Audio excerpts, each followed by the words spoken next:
हे किती कनेक्टेड आहे. अमेरिका आणि चीन व्यापार तणाव घटना. दोन्ही देशांमध्ये तंत्रज्ञान, चिप्स आणि आयात शुल्कावर संघर्ष वाढतो. भारताला उत्पादन क्षेत्रात त्याच्यामुळे संधी वाढू शकते. मोबाईल इलेक्ट्रॉनिक्स उद्योगात गुंतवणूक वाढू शकते. आयात महाग झाल्यास महागाई वाढू शकते. आणि तो महाराष्ट्रावर परिणाम काय? आपले जे पुणे आहे, मुंबई आहे, नागपूर आहे, ते उद्योग गुंतवणुकीच्या संधी आहेत. ऑटोमोबाईल आणि आयटी क्षेत्राला फायदा आहे. निर्यात करणाऱ्या कंपन्यांना नवीन बाजारपेठा मिळू शकतात. तर रशिया युक्रेन युद्ध आहे. युद्ध अजूनही सुरू आहे. त्यामुळे तेल आणि अन्नधान्य बाजारावर परिणाम होतो. भारतावर परिणाम काय? तर पेट्रोल डिझेल दरांवर दबाव येतो. खत व गहू आयात प्रभावित होते. संरक्षण क्षेत्रात सावध भूमिका घ्यावी लागते आपल्याला. महाराष्ट्रावर परिणाम बघायला गेलं तर शेतीचा खर्च वाढायची शक्यता आहे. वाहतूक व महागाईचा परिणाम सामान्य नागरिकांवर उद्योग उत्पादन खर्च वाढू शकतो. इस्रायल हमास संघर्ष. या घटनेमुळे मध्य पूर्वेत कायमचा तणाव असतो. आता घटना जरी मध्य पूर्वेत होत असल्या तरी भारतावर परिणाम याचा तेलाच्या किमती वाढतात. शेअर बाजारावर दबाव तयार होतो. शेअर बाजार कधी बंद होऊ शकतो, कधी वाढू शकतो. चौथी एक खूप महत्त्वाची घटना आहे की आर्टिफिशियल इंटेलिजन्स AIच्या झपाट्याने वाढवतो.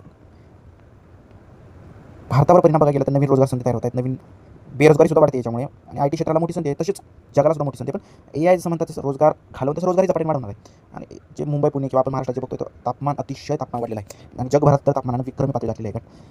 भारतावर परिणाम बघायला गेला तर पाणी संकट तयार झाले. महाराष्ट्रावर परिणाम झालेला आहे. शेतकऱ्यांचं नुकसान झालेलं आहे.